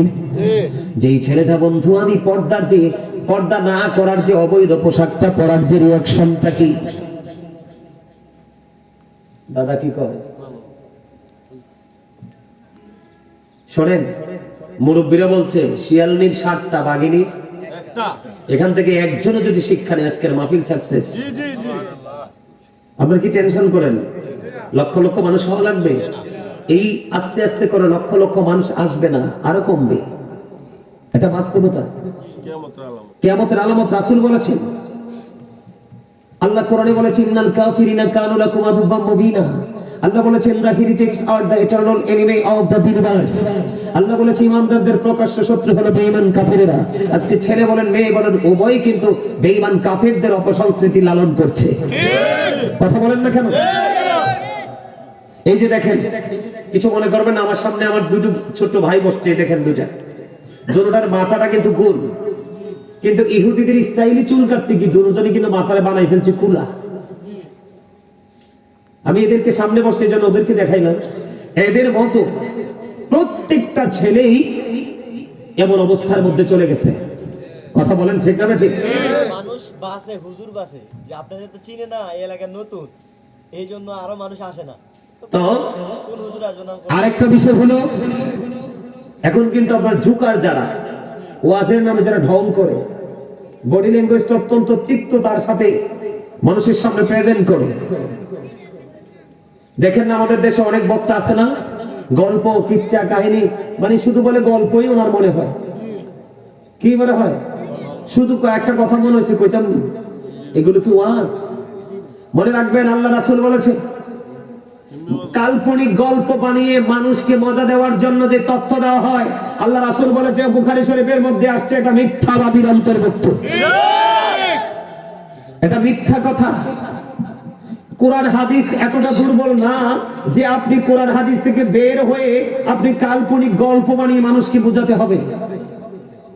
এখনকার মানুষ এতটা সেন্সলেস না যে আপনি কোরআন হাদিস বললে বুঝবে না, তাকে কাল্পনিক গল্প বানিয়ে বলতে হবে। আল্লাহ হাবিব বলেছেন, যেই ব্যক্তি একটা মিথ্যা কথা বলল, তার মুখ থেকে এত বেশি দুর্গন্ধ বের হলো, কম পক্ষে তার সঙ্গের ফেরেশতায় দুর্গন্ধের কারণে 1 মাইল দূরে চলে যায়, কম পক্ষে 1760 গজ দূরে চলে যায়। আজকে যদি সেই সমস্ত আলেম আসতো, দেখতেন আপনার সামিয়ানাও লাগতো না, দাঁড়াই থাকতো, তবে সর্বোচ্চ 15 থেকে 20 মিনিট। ডায়লগের জন্য আসতো, ডায়লগ পেলেই চলে যেত। এটা বাস্তবতা তো। আমি আপনাদেরকে বলি বন্ধু, ওই যে এদেরকে ছোট্ট 2টা বাচ্চা ছেলে, আপনি সেলুনে গেলে দেখবেন কোন মুসলমানের ছবি নেই, অথচ মুসলিম কান্ট্রি। সেলুনে গেলে দেখবেন দাড়ি রাখার কোন ডিজাইনেবল ছবি নাই, সব বেঈমান কাফের মুশরিকের ছবি। চুল কাটার স্টাইল যেমন বেঈমানদের, দাড়ি কাটার স্টাইলও বন্ধু বেঈমানদের। কিন্তু মুসলমানের বাচ্চারা বুঝে না, তিলে তিলে তিলে তিলে তারা মুসলমানকে জাহান্নামের দিকে নিয়ে যায়, কারণ তাদের উপদেশটা হলো শয়তান। আপনার আমার উপদেশটা হলো আপনার আমার প্রাণের নবী।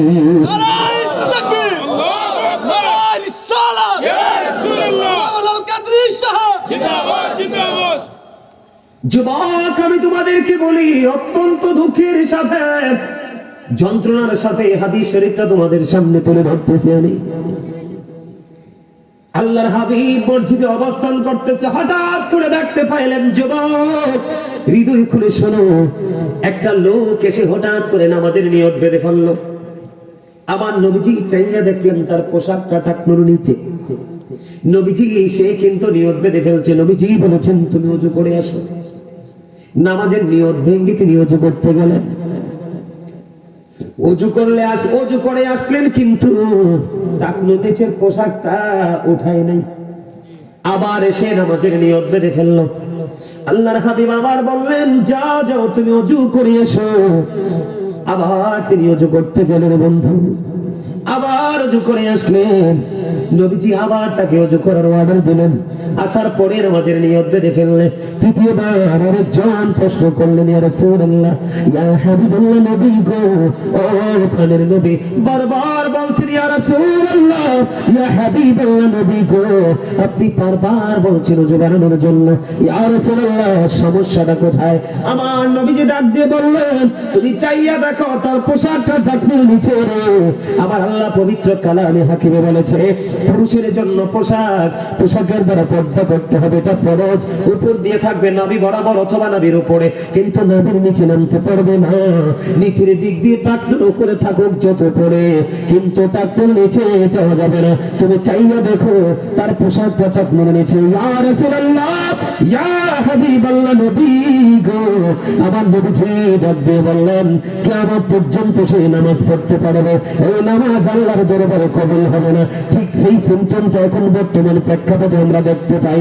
নামাজ মানুষ পড়ছে ঠিকই, চিটাইয়া করে ঠিক, নামাজ পড়ে ঠিক, মিথ্যা বলাও ঠিক, নামাজ পড়াও ঠিক, সুদ খাওয়াও ঠিক, নামাজ পড়াও ঠিক, গীবত করাও ঠিক। তার কারণ হলো নামাজকে নামাজের মতো পড়তে পারে না। নামাজ পড়তে হলে পোশাকের পবিত্রতা লাগবে, অন্তরের পবিত্রতা লাগবে। বন্ধু, এমনি করে করে প্রত্যেকটা জায়গাকে ক্লিয়ার করে যখন মানুষ নামাজে যাবে, ওই নামাজ তাকে আল্লাহ পর্যন্ত পৌঁছে দেবে। আমি আপনাদেরকে বলি, আল্লাহর হাবিব বলেছেন, 3 শ্রেণীর মানুষের সাথে আল্লাহ কথা বলবে না, তাদেরকে দয়া করবে না, তাদেরকে ক্ষমা করবে না। ইয়া রাসূলুল্লাহ, নবী গো, ওই 3 শ্রেণীর মানুষগুলো কে কে? আমার নবীজি একটা ডাক দিয়ে বললেন, ওই 3 শ্রেণীর মানুষের মধ্যে একটা শ্রেণীর মানুষ হলো যেই যুবক, মুসলমান ইমানদার যুবকেরা অহংকার করে করে টাকনুর নিচে ঝুলিয়ে ঝুলিয়ে প্যান্ট পায়জামা পরে। কি ভয়ঙ্কর আযাব, খেয়াল করছেন? আল্লাহ তাদের দিকে তাকাবেও না। আবার আরেকটা যুবক ওটা হলো নেগেটিভ সাইড নিয়েছে, পজিটিভ সাইড নিয়েছে আরেকটা যুবক। আমার নবীজিকে আমার আল্লাহ রাব্বুল কয়, হাবিব আপনি জানিয়ে দেন আমার এই বান্দাগুলোকে, আপনার প্রেমিক উম্মতগুলোকে গুড নিউজ আপনি পৌঁছে দেন। আল্লাহ গো কি নিউজ পৌঁছে দেব? আল্লাহ ডেকে ডেকে বলে, কাল হাসরের দিন আল্লাহর আরশের ছায়া ছাড়া কোনো ছায়া থাকবে না। আল্লাহ কোরআনে বলেছে, আমার সামনে কোরআন শরীফ নাই এলে খুলে তেলাওয়াত করতাম। আল্লাহ রাব্বুল আলামিন কোরআন শরীফে 30 পারায় বলেছেন, ইদাস সামাউ ফাতারাত ওয়া ইদাল কাওয়াকিবু তাফারাত ওয়া ইদাল বিহারু ফুজ্জিরাত। আল্লাহ রাব্বুল আলামিন বলেছেন, আকাশটা ভেঙে যাবে, তারকাগুলো বিক্ষিপ্ত হয়ে ঝরে ঝরে পড়বে, সমুদ্র সেদিন উদ্বেলিত হয়ে যাবে, সূর্য চাঁদ বন্ধ মাথার উপরে থাকবে, ঘামে এমন অবস্থা হবে মানুষ ঘামের মধ্যে ডুবে যাবে। কিন্তু আল্লাহ রাব্বুল আলামিন জানিয়ে দিয়েছে হাদিস শরীফের মধ্যে, সেটা 7 শ্রেণীর 7টা দলের জন্য আল্লাহর আরশের নিচে জায়গা দেব। এর মধ্যে একটা দল হলো আল্লাহ নবীর প্রেমিক যুবক। এই জন্য আমি তোমাদেরকে যুবক বলতে চাই, আল্লাহ রাসূল বলে দিয়েছে ওই যুবকের সাথে আল্লাহর কোনো আলাপ হবে না, আল্লাহ কোনো দয়া করবে না, কোনো মায়া করবে না রে। তার কারণ হুজুররা সারা জীবন বলেছে, মসজিদের খতিব সাহেব বলেছে, গাজী সুলাইমান আজকে কইলাইনে বসে বসে বলে গেছে, তোমরা কোনোদিন এগুলোকে কর্ণপাত করোনি, তোমরা অহংকার করেছো, প্রাউড ফিল করেছো। মনে রাখবা আমি তোমাদেরকে বলি, আল্লাহ রাসূল আমাদেরকে অনেক সুন্দর করে আল্লাহ বানাইছে, কিন্তু অহংকার করার কারণে আল্লাহ রাব্বুল আলামিন যারা অহংকারী তাদেরকে ছোট্ট ছোট্ট পিপিলিকা বানানো হবে। নাউজুবিল্লাহ বলতে পারেন, এই সাইড ফ্লাগটা বন্ধ করো, নিচে ফেলা হচ্ছে। আমি আলোচনা করতেছি, আমার চায়ের টেস্টটা সেটা তো ওদের তো চা খাওয়ারটাও কাশি করতে কি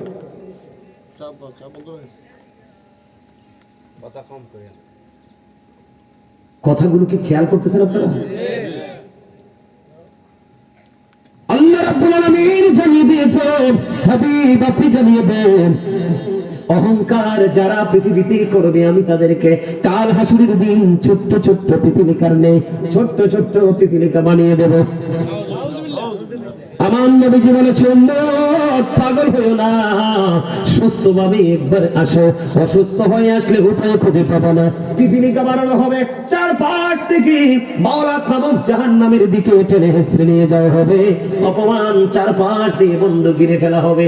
ওই দিক দিয়ে আল্লাহ হাবিব বলে দিয়েছে, অহংকার করে যারা মনে রাখবেন, যারা বন্ধু লজ্জাস্থানটা সামনে দিয়েও দেখা যায়, পিছন দিয়েও দেখা যায়, প্যান্টটা টাকনোর নিচে, লুঙ্গিটা টাকনোর নিচে, ট্রাউজারটা টাকনোর নিচে মনে করবেন তারা প্রাউড ফিল করে। মনে রাখতে হবে আল্লাহ ডাজন্ট ফাউন্ড হিজ স্লেভ। আল্লাহ রাব্বুল আলামিন বলে দিয়েছে আল্লাহ তাদের সাথে কোনো কথা বলবে না। 2 নাম্বার হলো উপকার করে যারা মানুষকে সুযোগ পাইলে খোটা দেয়। 3 নাম্বার হলো যে ব্যবসায়িকরা কৌশল করে বোকা কাস্টমার পেয়ে খারাপ জিনিস দিয়ে টাকা কামাই করে। ব্যবসার মধ্যে মিথ্যা কথা বলে আছে না নাই?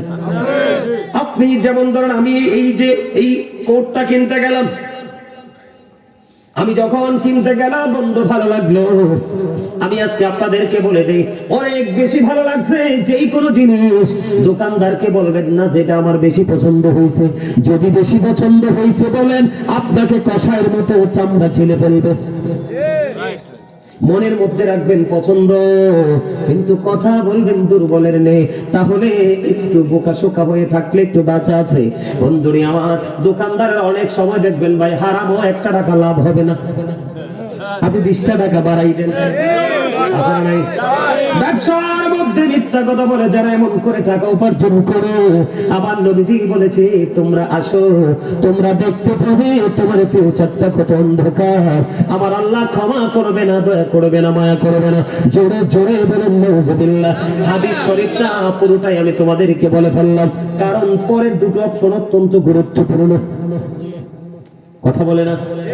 বর্তমানে আমাদের বাংলাদেশের গরিব এবং মধ্যবিত্ত মানুষগুলো ম্যাক্সিমামই বন্ধু নির্যাতিত, নিপীড়িত, কারণ ব্যবসায়িকরা সেলিব্রেট করে বন্ধু কাস্টমার ঠকায়, এদের কোনো উপায় নাই।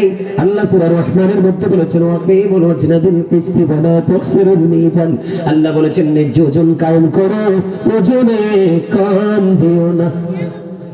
আবার আপনি বিবেক বলেন, পাল্লা বলেন, আলু বলেন, গম বলেন, ডাল বলেন, তেল বলেন, গোস্ত বলেন, মাছ বলেন, যেটাই বলেন, যেখানে করবেন বন্ধু সঠিকভাবে করবেন। তাহলে আমরা পুরুষরা কি নামাজ জিন্স প্যান্ট পরবো নাকি ছাড়বো? দেখেন কত মজার খবর। আবু বকর সিদ্দিক রাদিয়াল্লাহু তাআলা আনহু নবীজিকে ডেকে বললেন, ইয়া রাসূলুল্লাহ, ইয়া হাবিবাল্লাহ, নবী গো,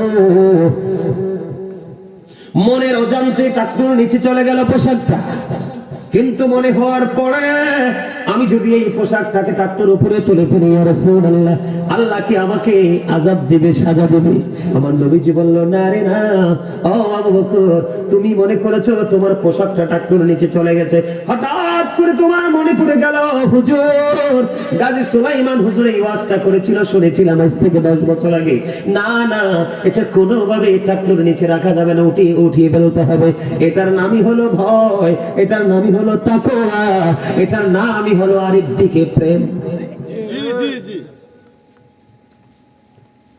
আবু বকর যখন প্রশ্ন করলো, আমার নবীজি একটা ডাক দিয়ে বলল, আবু বকর, টাকনুর নিচে চলে গেছে, কোনো সমস্যা নেই, তুমি চলে যাওয়ার সঙ্গে সঙ্গে এটাকে উপরে উঠিয়ে ফেলো, তোমার জন্য কোনো সাজা বরাদ্দ নাই। তার কারণ হলো আল্লাহ কোরআনে বলেছেন, আল্লাযীনা আমানু, যারা ঈমান এনেছে, ওয়া কানু ইয়াত্তাকুন, এবং তাকওয়া অবলম্বন করেছে, লাহুমুল বুশরা, তাদের জন্য সুসংবাদ, ফিল হায়াতিদ দুনিয়া ফিল আখিরাহ।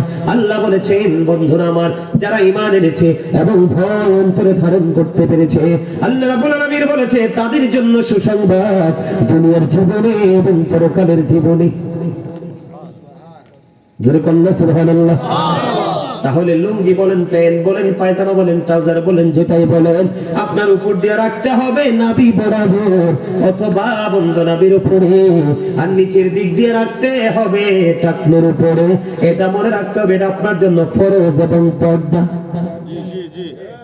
আমি পুরুষ নিয়ে আর কথা বলবো না, বর্তমানে মেয়েদেরকে নিয়ে আরেকটু আলোচনা করতে হবে, সময় চলে যাচ্ছে বন্ধু।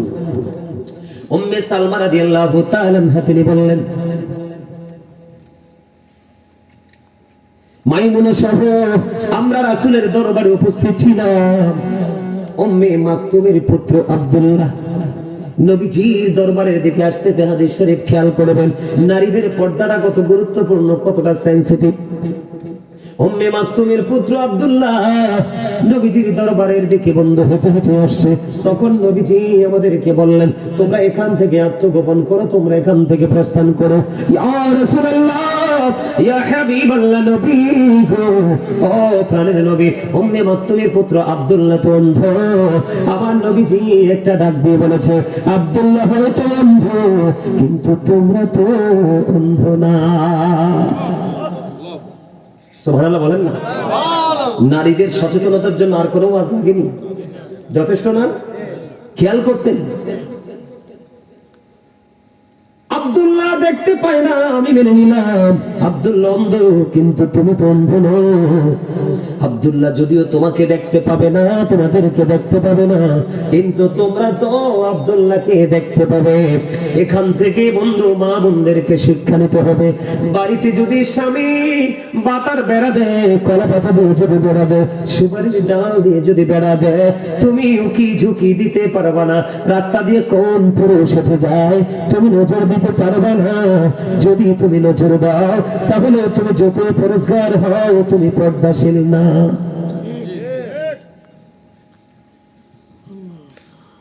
আল্লাহর হাবিব বলেছেন, যেখানে কোন বেগানা পুরুষ আছে, বেগানা নারী যেখানে আছে, বেগানা পুরুষ, বেগানা নারী, এখানে 3rd হলো শয়তান। আল্লাহর হাবিব বলে দিয়েছে, পুরুষদেরকে সাবধান করেছে, যেই মহিলার স্বামী বাড়ি নাই, কি নাই, যেই মহিলার স্বামী বাড়ি নাই, ওই মহিলার সাথে তোমরা দেখা করতে যেও না, তোমরা সেই মহিলার সাথে কথা বলতে যেও না। কারণ তোমাদেরকে মনে রাখতে হবে, শয়তান নারীদেরকে রশি হিসাবে ব্যবহার করে। শয়তান কি করে? নারীদেরকে রশি হিসাবে ব্যবহার করে। এখন দেখবেন আমাদের দেশে বিশেষ করে মহিলারা, ম্যাক্সিমাম মহিলারা বন্ধু ননদের জামাই এবং দেবরের সাথে বেশি গভীর সম্পর্ক। হাদিস শরীফের মধ্যে এসেছে বন্ধু, আল্লাহর হাবিবকে প্রশ্ন করা হলো, ইয়া রাসূলুল্লাহ, ইয়া হাবিবাল্লাহ, নবী গো, আপনি দেবর সম্পর্কে কি মন্তব্য করবেন? আপনার মতামত কি? আমার নবীজি জানিয়ে দিলেন, দেবরের সাথে দেখা করার চাইতে একটা নারীর জন্য মৃত্যু অনেক উত্তম। আজকের দিনে বন্ধু অনেক ফ্যামিলিতে আছে বন্ধু, দেবরের দিকে দৃষ্টির কারণে স্বামীর সাথে তালাক। আবার এমন পরিবার আছে বড় ভাই পৃথিবী ছেড়ে চলে গেছে, ওই যে অন্যরকম সম্পর্কের কারণে কৌশলে দেবরের সাথে আবার বিয়ে হয়ে গেছে। এইরকম অনেক হয় কি হয় না? বন্ধুরি আমার, আমি আপনাদেরকে বলে দেই, আমাদের মধ্যে এক শ্রেণীর নারী আছে আমাদের সমাজের মধ্যে, যেটাকে হাদিস শরীফের ভাষায় বলা হয় মর্দা মহিলা। কি মহিলা? মর্দা মহিলা। মুখস্থ করে যান, কি মহিলা? মর্দা মহিলা। আল্লাহর হাবিব বলেছেন মর্দা মহিলা তাকে বলা হয় বন্ধু। আপনাদের এই কইলাইনে জমিনে আছে কিনা জানি না, আপনারা দেখবেন ছেলেদের একটা ছোট্ট শার্ট পরবে, একটা জিন্স প্যান্ট পরবে, একটা ছেলেও লজ্জার কারণে টাইট ফিটিং পোশাক পরে না। কিন্তু একটা নারী, আল্লাহর হাবিব বলেছে, নারীরা তোমরা ঘরের মধ্যে থাকো, ওই জাহিলি যুগের নারীদের মতো তোমরা কি হও না, অশ্লীল ভাবে তোমরা বের হইও না, বেগানা পুরুষকে তোমাদের রূপটা দেখাও না, আর যদিও বের হইতে হয় তোমরা ঘর নিয়ে বের হও। কিন্তু এখনকার নারীরা দেখবেন বন্ধু, পুরুষের পোশাক পরে পুরুষের মধ্যে চলাফেরা করে, এদেরকে বলা হয় মর্দা মহিলা। আল্লাহর হাবিব জানিয়ে দিয়েছে ওই মর্দা মহিলাদের জন্য হাদিস শরীফের মধ্যে এসেছে, আল্লাহ রাব্বুল আলামিন একটা খাবার ব্যবস্থা করে রেখেছে, ওই খাবারটার নাম হলো বন্ধু তিনাতুল খাবার। ইয়া রাসূলুল্লাহ, ইয়া হাবিবাল্লাহ, নবী গো, এই তিনাতুল খাবারটা কি গো নবী? আমার নবীজি বললেন এই তিনাতুল খাবারটা হলো আরেকটা জাহান্নামীর নিংড়ানো রক্ত প্রযত ঘাম। দুঃখজনক হলেও সত্য বলবো নি, আল্লাহ বলেছেন তোমার জন্য, তুমি পৃথিবীর বুকে। আমি গতকালকেও বন্ধু শপিং মলে গিয়েছিলাম, যেই কোনো গুরুত্বপূর্ণ কাজে আমাদের কুমিল্লাতে সাত্তারখানা এবং খন্দকারে গিয়েছিলাম। যাওয়ার পরে আমার একজন পরিচিত কাপড় ব্যবসায়ী, তার একটা অনেক বড় দোকান আছে বন্ধু খন্দকারে। কথা বলতে বলতে একটা পর্যায়ে বন্ধু আমাদের মধ্যে এক ধরনের কথা হলো। আমি দোকানের দিকে তাকায় দেখলাম যত কালার, যত ডিজাইন, সবগুলো শুধু মহিলাদের। দোকানদারকে বললাম, তুমি দেখছো নি সবগুলো এত ডিজাইন মহিলাদের? এবার ওই দোকানদার ডেকে ডেকে বলে, হুজুর আমাদের কিচ্ছু নাই, আমাদের আছে শর্ট একটা শার্ট, শর্ট একটা গেঞ্জি, আর একটা পাঞ্জাবি, আর একটা লুঙ্গি, আর একটা প্যান্ট। এত কাপড় চোপড়, এত ডিজাইনেবল পোশাক থাকার পরেও মহিলারা দেখবেন পুরুষের প্যান্ট নিয়ে টানাটানি করে। কথা কয় না? পুরুষের গেঞ্জি নিয়ে টানাটানি করে। এটার জন্য দায়ী হলো বাবা মা, এটার জন্য দায়ী হলো বন্ধু স্বামী। প্রত্যেকটা ভাই তার বোনের দায়িত্ব নিতে হবে, প্রত্যেকটা বাবা তার কন্যার দায়িত্ব নিতে হবে, প্রত্যেকটা স্বামী তার স্ত্রীর দায়িত্ব নিতে হবে। না হয় যে স্বামী তার স্ত্রীর দায়িত্ব নেবে না, ওই স্বামীকে বলা হয়েছে দায়ুস। যেই স্বামী তার বিবিকে অন্য কোনো বেগানা পুরুষের সাথে কথা বলতে দেখার পরেও ডাক দেয় না, ওই পুরুষের জন্য জাহান্নাম বরাদ্দ বন্ধু। খেয়াল করবেন, ওই মহিলার নাম হলো মর্দা মহিলা। আল্লাহর হাবিব জানিয়ে দিয়েছে তোমার জন্য খাবার হলো তিনাতুল খাবার, আরেকটা জাহান্নামীর পচা রক্ত পুজ অথবা ঘাম। কিন্তু দুঃখজনক হলো সত্য, আল্লাহ বলেছে খাইতে হবে। People will not die that day, সেদিন মানুষ মরতে পারবে না। আল্লাহ বলেছেন ফিহা ওয়ালা ইয়াহইয়া, people will not be able to live that day, সেদিন মানুষ কোনো বাঁচতে পারবে না। আল্লাহ বলেছেন ওয়াহুমান হাবিয়ু গায়িবিন, আল্লাহ বলেছেন people will not be able to escape that day, সেদিন মানুষ সেখান থেকে পালাইতে পারবে না। খেয়াল করছেন বিষয়? বাঁচারও সুযোগ নাই, মরারও সুযোগ নাই, পালাবারও সুযোগ নাই, খাইতে হবে। যাবেনটা কোথায়? বলে হুজুর দৌড় দিব না। আল্লাহ বলেছেন ইন্না বাতশা রাব্বিকা লাশাদীদ, আল্লাহ বলেছেন the sieging of Allah is difficult, আল্লাহর ধরা খুব শক্ত, বড় কঠিন। ধর্মে খুব শক্তভাবে। যাবেন কোথায়? যাবার কোন রাস্তা আছে? আল্লাহর হাবিব বলে দিয়েছেন নারীরা হলো গোপনীয় জীব। নারীরা কি? নারীরা হলো গোপনীয় জীব। তারা যখন বন্ধু একেবারে ওপেন হয়ে বের হয়, আমার রাসূল বলে দিয়েছেন শয়তান তাদেরকে দেখলে উকি ঝুঁকি দেয়। নাউজুবিল্লাহ বলেন না। আমি আপনাদেরকে বলি, যেই পুরুষ বন্ধু পোশাক পরার পরেও তার অঙ্গ দেখা যায়, যেই নারী পোশাক পরার পরেও তার অঙ্গ দেখা যায়, হাদিস শরীফের মধ্যে এসেছে আল্লাহর হাবিব বলেছেন ওই পুরুষ এবং নারী দুইটাই উলঙ্গ ল্যাংটা। যেরকম নাউজুবিল্লাহ। হাদিস শরীফের মধ্যে এসেছে, আমার দিকে দেখেন, নারীদের জান্নাত এত সহজ, আরো সহজ হলো পুরুষের জান্নাত। আল মারওয়াতু ইযা সাল্লাত খামসাহা, যে স্ত্রী লোক 5 ওয়াক্ত নামাজ পড়বে, ওয়াসামাত শাহরাহা, রমজান মাসে রোজা রাখবে, ও আহসানাত ফারজাহা, লজ্জাস্থানের হেফাজত করবে, ও তুআত বালাহা, স্বামীর কথা মতো চলবে, ফালতাদখুলু মিন আবওয়াবিল জান্নাতি শাআ। আল্লাহ রাসূল বলেছেন যেই মহিলা বন্ধু 5 ওয়াক্ত নামাজ পড়বে, যেই মহিলা 5 ওয়াক্ত নামাজ পড়বে, ও বন্ধু রমজান মাসে রোজা রাখবে, লজ্জাস্থানকে সে কন্ট্রোলিং এ রাখবে, হেফাজতে রাখবে, স্বামীর কথা মতো চলাফেরা করবে, আমার নবীজি বলে দিয়েছে ওই মহিলার জন্য একটা জান্নাতের দরজাই খুলে দেওয়া হবে, সে যেটা দিয়ে মন চায় সেটা দিয়ে প্রবেশ করতে পারবে। The wife's paradise under of the feet of the husband, স্বামীর পায়ের নিচে স্ত্রীর জান্নাত। তার মানে অনেকে আবার এটা নিয়ে এখন তর্ক করে, কি করে, হুজুর স্বামীর পায়ের নিচে স্ত্রীর জান্নাত, এটা আবার কেমন কথা, তুমি তো বোকা কেন? আপনি কোন, এটা বোকার প্রশ্ন না? আসলে কি পায়ের নিচে জান্নাত নাকি সন্তুষ্টিতে জান্নাত? এইটাই বুঝে না যে স্বামীকে মন জোগায়া যাইতে পারলে কি হয় জান্নাত। কোন স্ত্রী যদি আগে মারা যায় আর স্বামী দুঃখ পেয়ে একটা ফোঁটা চোখের পানি যদি স্ত্রীর জন্য ফালায়, আমার রাসূল বলেছে ওই স্ত্রীর জন্য জান্নাত বরাদ্দ হয়ে যায়। আজকে যেই নারীরা পর্দা করে চলে তারাই কিন্তু স্বামীর কথা মেনে চলে। যেই নারী পর্দা করে না এটা কিন্তু স্বামীকে মানেই না, মানে এটা চারপাশ অভিশপ্ত হয়ে গেছে। কথা বলেন ঠিক না? ঠিক আছে না? নাই আপনাদের এখানে তাবারক নাই? তাবারক নাই, একদম একটা ভালো কাজ করছে, আমি একটু খুশি হয়েছি। দেখতেন তাবারকটা থাকলে এখানে 4-5 গুণ মানুষ থাকতো, একজন আরেকজনকে হায়ারিং করে আনতো। মানে এই বছর প্রথম মাহফিল, এই কারণে তো বার্ষিক লেখা কিন্তু 1 না 2 লেখা না। আপনার সাথে আমরা মানে আপনার দাওয়াতটা করলাম, আধা ঘন্টার ভিতরে আপনার তো আমরা খুঁজতেছি, মাধ্যম পাই না, নাম্বার দিয়ে রাখছেন, কিছু আল্লাহ ভরসা।